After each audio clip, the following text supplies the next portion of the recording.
Good morning, everyone. I'm Michael Winram, a partner at Maddocks, as well as the chair of Horizon's Community Legal Centre, which started 15 years ago with the aim of helping Sydney families who are in crisis remake themselves. Thank you to the Committee of Sydney for hosting this important event and for its thoughtful work promoting the dialogue in key issues facing our great city of Sydney. I'm here to introduce the Treasurer, and you would have seen his article in the Sydney Morning Herald this morning where he identifies housing as one of the main priorities for the government. More on that a little later. Maddocks is a proud Australian law firm. We've been deeply ingrained in the fabric of Greater Sydney since we opened our doors in our Sydney office in 2002. At the heart of our firm's culture lies a dedication to doing things better, not only for our clients, but for the community at large. We share a common aspiration with our clients to see Greater Sydney thrive and to ensure that the decisions we make today contribute to the Sydney that remains vibrant, inclusive and prosperous for generations to come. At Maddocks, one of our core values is stewardship, and we see this notion of stewardship extending beyond the legal realm.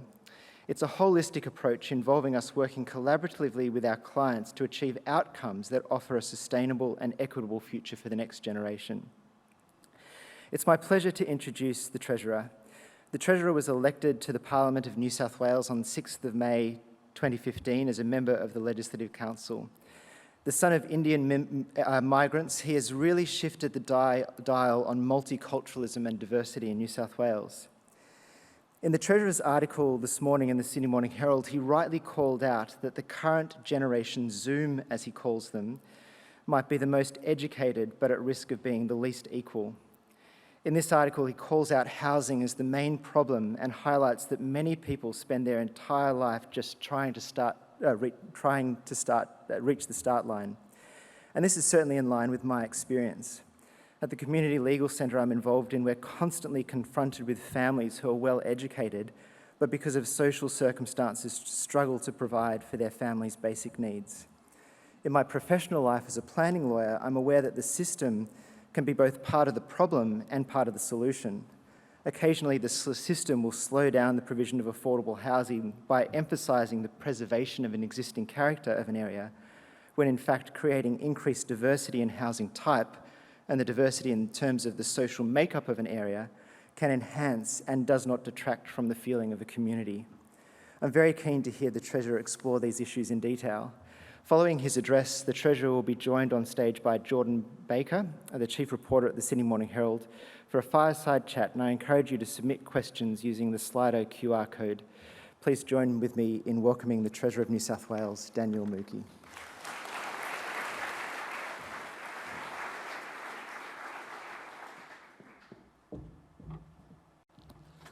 Well, good morning, and thank you to all the civic leaders, the political leaders, the business leaders, the public service leaders who have gathered here this morning at a major summit in which we can debate, discuss and hopefully agree on what can be the future of Sydney. I want to begin by paying my respects to the First Nations people, the Gadigal people of the Eora Nation, and pay my respects to their elders past, present and emerging, and affirm my solidarity with all First Nations people and the solidarity of the New South Wales Government as we continue to strive to perfect this democracy by making sure that equality is available to all of its citizens, including First Nations citizens. Can I also take this opportunity to acknowledge the leadership of Chairman Rose and the Committee of Sydney and CEO Waterford as well, who are again staging such an important summit. I also want to pay tribute to the Sydney Morning Herald, who have proven once more that they are the public square in which we have these discussions and we have these debates. Already this morning I've been reading some of the comments of your readers towards my op-ed piece, and it's fair to say I did not necessarily win them as friends or necessarily influence them, but nothing like a good comment section on a newspaper for people to feel free and frank advice for us people in government as well. I've come to this summit this morning having dropped my youngest child to his first day of kindergarten, which was thank you. I will let him know, and which proved to be an excellent opportunity for me to tell him that he's only got 13 years until he's HSC and better really pay attention in class. But it was a cause for me to reflect on the first 5 years of his life, and it's the 5 years of the life of his contemporaries who are also there this morning. As I said this morning, this is a generation of people who have had to live through a pandemic, droughts, fires, floods of some astounding power. In addition to that, they are a generation who is living through a once in 4 to 5 decade inflationary shock, and equally, they are a generation that is expected to become the most educated generation of Australians we have ever produced, graduating from universities, TAFEs, apprenticeships in record numbers. And in the course of that reflection, it occurred to me to ask whether or not, if my child does indeed study hard, and if the children around him do indeed study hard, do they have the opportunity to accumulate at least as much wealth as their parents could and their grandparents could? Because that's always been our egalitarian promise here in this state and in this nation. That's what distinguishes us from some of the harsher places around the world, be it America, which can reward those very well who are successful, but can condemn many to grinding lives of poverty. Equally, it distinguishes us from places like Europe, which right now is having some pretty fraught political conversations about whether or not they will continue to welcome people to the world, to their shores, as a result of the inequality that has taken root in so many of their cities and so many of their nations. And it did occur to me, particularly after speaking to some people in the Treasury, that there's no doubt that education remains the great leveller, it remains the great engine of social mobility. But if we're honest and we reckon about its powers, we would conclude that its power to equip a person to overcome its circumstances, to lift up great cohorts of Australians, to welcome people from across our shores, to ensure that reward and effort are linked, is fading. And a large reason why it is fading is because so much wealth is now concentrating amongst fewer and fewer hands compared to perhaps it was 10 years, 20 years ago. Now, for sure, by world standards, it's nowhere near as bad as other places. But compared to the Australia of 10 years ago, 20 years ago, 30 years or 40 years ago, there's no doubt it's narrowing. And as this wealth concentrates in the hands of fewer and fewer people, it means that really it's concentrating amongst older people, and in effect, kids like my kids and other kids would have to wait a long time in order to inherit that wealth, in order for them to have a meaningful shot at something like owning a home. And it is the case that because home ownership is such a crucial part of what Australian households own, 40%, 4 out of every cent of wealth held by Australian households is held in housing. And we can't ignore the fact that that is what's challenging the egalitarian ethos that we need to cherish and, dare I say, protect as well. And if we're serious about making sure that in this country anyone who's prepared to work hard can still get ahead, then we have to reckon with the fact that we need more opportunities for people to accumulate wealth, and that does mean more opportunities for people to accumulate housing. And that is what part of the reason that drives the government and is driving us as one of our key missions. It's no doubt as a treasurer, I care a lot about the future of economy. But as a treasurer from the left of politics, I care a lot about equality, because I think that our democracy now is a lot stronger when everybody has a chance to participate in it. And I think for everybody to participate in it, they need a measure of fairness and measure of wealth. So they have the independence, they've got the resilience, they've got the capacity to respond to shock, they've got the capacity to think about the future, and they have the stability to make better decisions, because there's no point having theoretical rights. You need to have a fair measure of resources so you can exercise them in practical terms.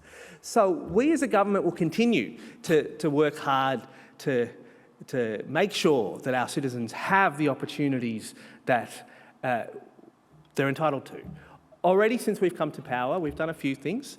When it comes to making decisions about major investments, particularly rail investments, we've said we want to make those investments, but we want to be sure that they're yielding a strong housing return as well, especially because so much of the money that we are borrowing to build projects like the Metro West and the Metro Southwest is coming from our children and our grandchildren. It's only fair that they have a reasonable opportunity to live near the rail line that they themselves will have paid for.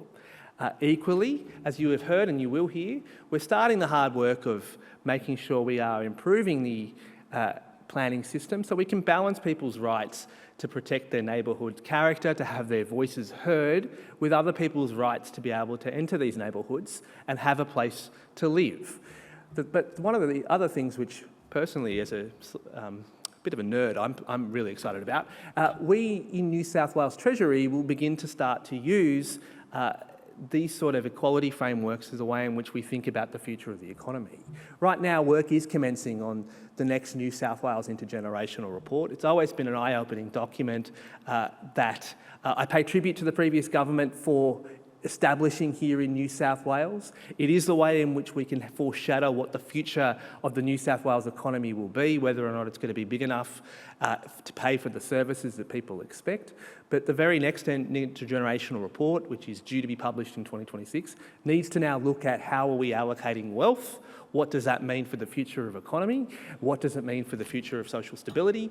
And how is it that we can make better choices today so we do indeed have a better future for tomorrow? I'm looking forward to the discussion we're just about to have. I thank everybody for coming for my TED Talk. I look forward again to your questions anonymously given through the Slido app, which apparently you can access through the QR code. Thank you very much.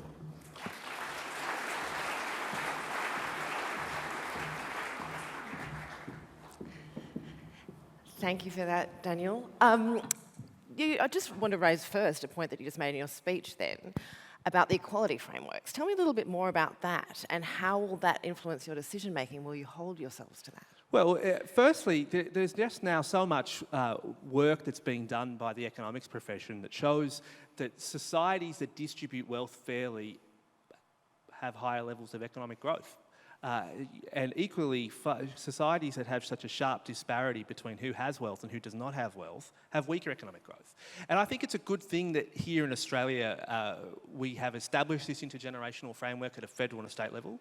It's traditionally occupied itself with real attention to whether or not in 10 years, 20 years, 30 years, what is going to be the state of budgets, federal and state. It's a good thing that the last New South Wales intergenerational report in 2021 covered climate change.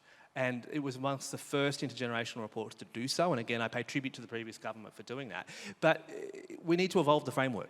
And we need to ensure that when we think about the future of the economy, then we are thinking about who exactly are we building that future for, and equally, what is the measure of resources? How is it going to be distributed between the genders? How is it going to be distributed between the generations? How is it going to be distributed between the cities and the regions? And what does that mean for our economic strategy that we should be adopting today? It's good economics and it's good social policy. You spoke in your op-ed about the accumulation of wealth in certain families. You know, if you can afford land, you can pass it on, et cetera, et cetera, et cetera, and that housing is a lever in ensuring that wealth is distributed. How important a lever is it? I mean, surely there are other more important things like taxation and... It's a crucial lever. It's not the only lever, but it is a crucial lever. 40% of Australian household wealth is held in housing. 18% is in superannuation. They're the two biggest categories by which Australians store their wealth. And that is unique. We have a high level, well, it's not unique, it's rare, as for advanced countries like ours to have so much household wealth tied into one asset class. But that has been by design. I mean, that is part of the reasons why, for example, our who gets what pension and how much do they get as a pension assumes that by the time a person retires, everybody has a house. That's different to what happens in Europe. It's different to what happens elsewhere around the world. So it is crucial to our social model.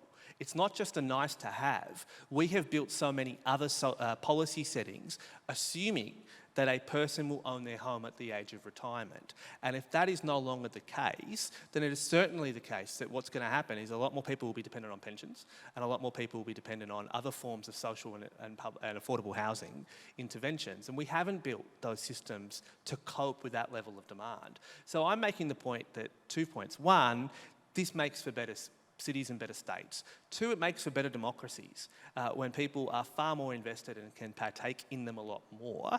And 3, if we decide that we're willing to tolerate having a few amount of people owning more of the housing stock, then we should be honest about the fact that that is going to have implications for pensions, it is going to have implications for taxes.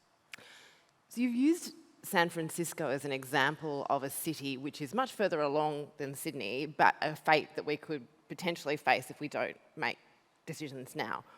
Tell me more about San Francisco. What's happened there that we should fear? Well, firstly, I like San Francisco. I don't want anyone to feel like I've got anything against it.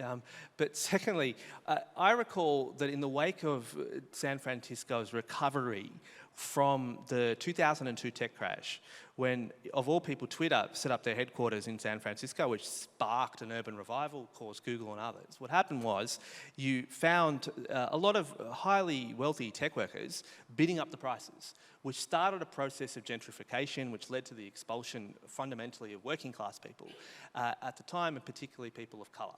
And that created some pretty intense politics because it happened to coincide with the GFC, which wiped out a lot of middle-class wealth in the US, and particularly wealth of people of colour.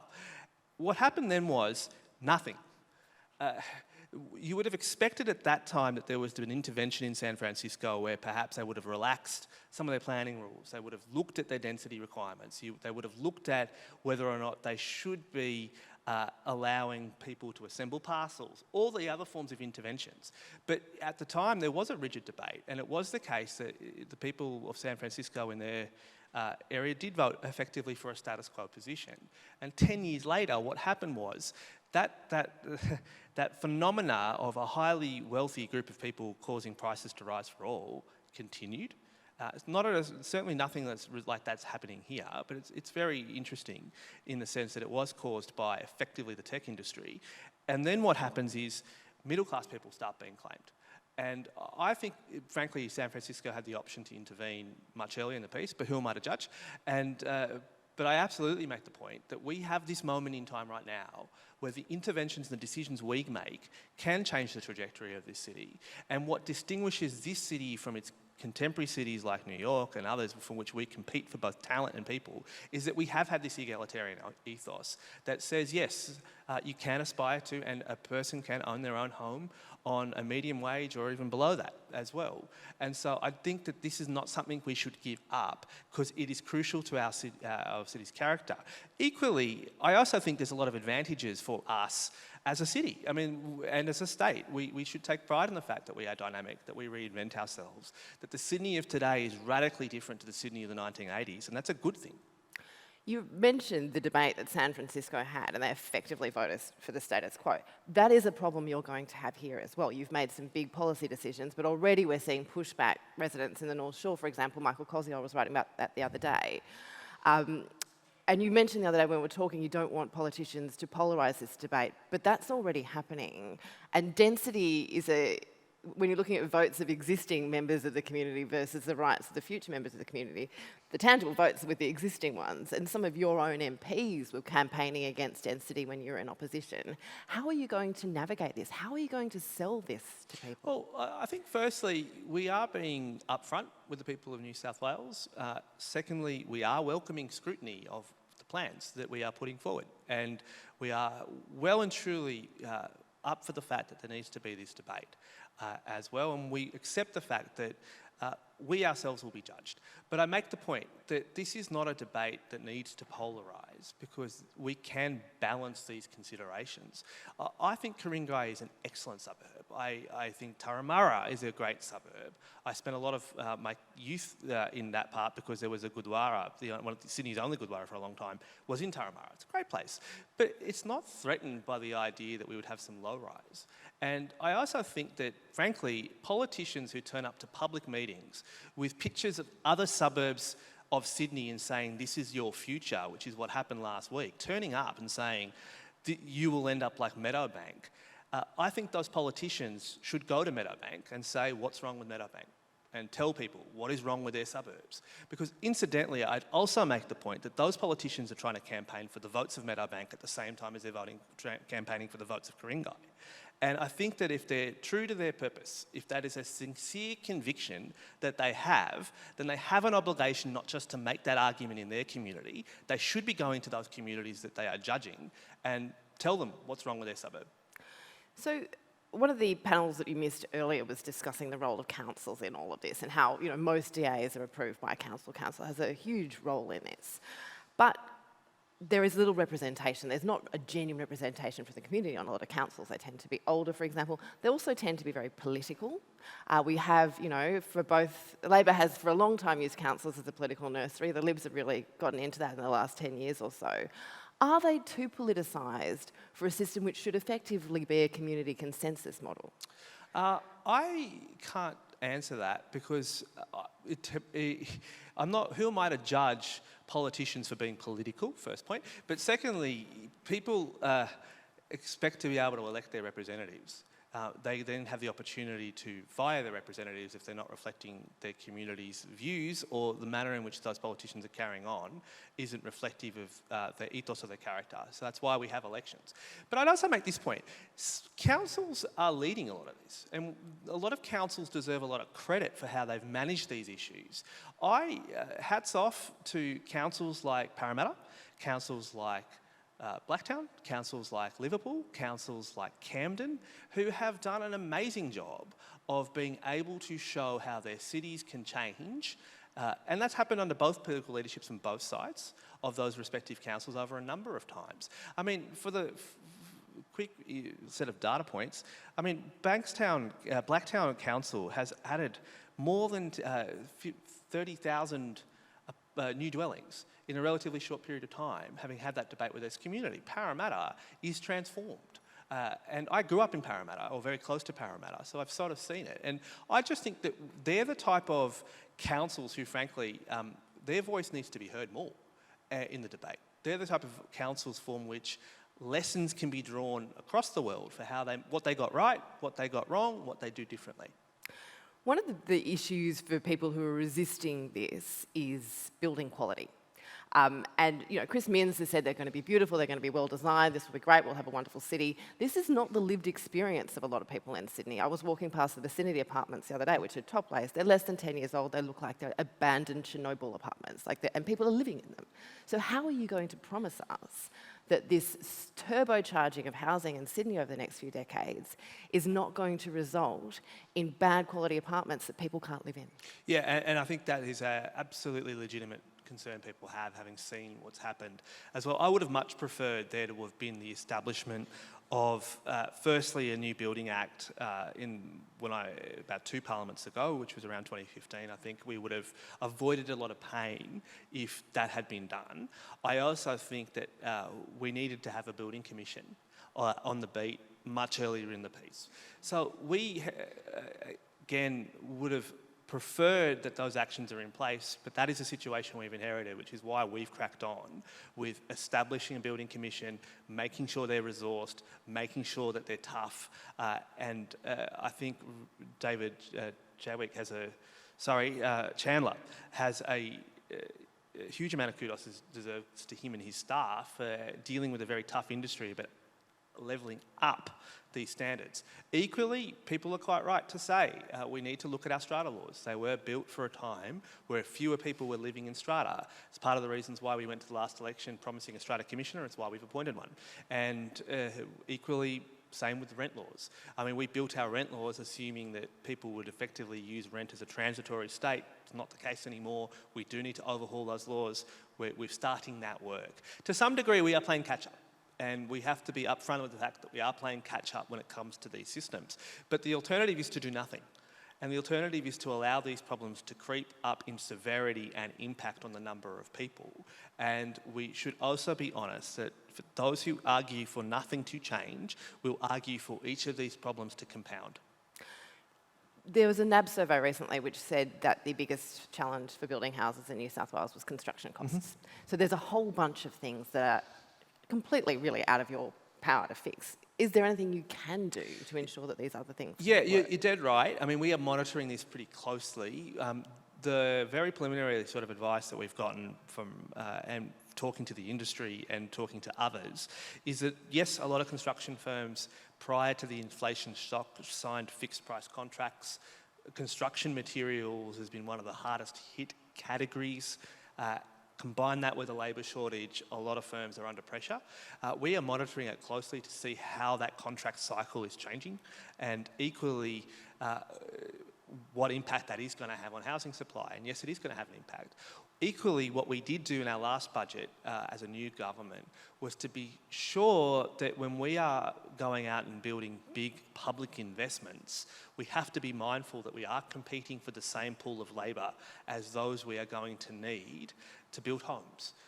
So we have to sequence the public investment right. Doesn't mean we stop it, but we have to be upfront about the fact that we are bidding for a tip truck to take spoil as much as a developer and a builder who is having to dig up the bottom to lay a foundation. That is happening.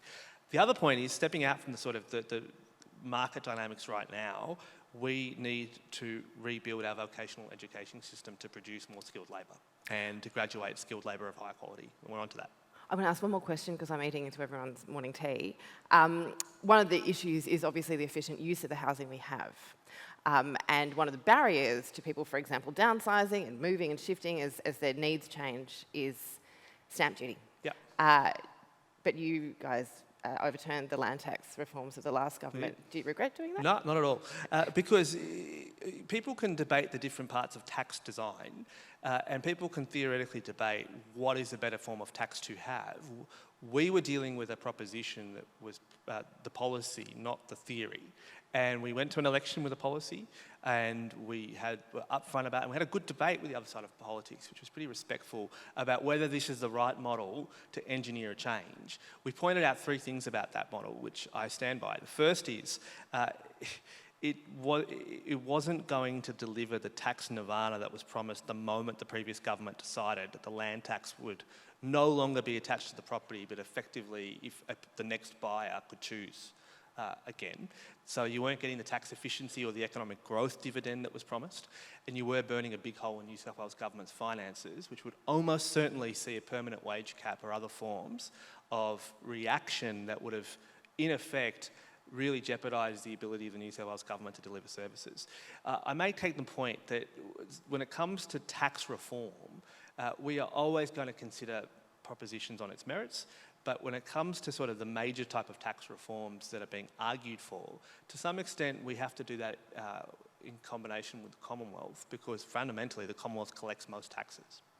So you didn't like the model. Would you support stamp duty reform you said well, the model... We did put forward reform on stamp duties. The policy we took forward to reform stamp duty sees effectively 8 out of every 10 first home buyers not pay any. And we think that is particularly if we think that the intervention needs to be able to help people get up on a ladder and advantage first home buyers over investors, that is a tax reform we took to the election. And look, we've implemented it. We are looking at how it's working, and we'll always look to see whether or not we can tweak that type of policy to make sure it remains fit to current conditions. Am I okay to go on? Or well, I think we're out of time now, or can we... Okay, right. Well, Eamon, you're going to come and set us all off to... I could keep asking questions all day. Hello. So. I'm far too tall to be standing that close to the lights. I apologise. I wasn't here to wrap you up, but we are at morning tea. Maybe a round of applause for Jordan, a round of applause for the New South Wales Treasurer.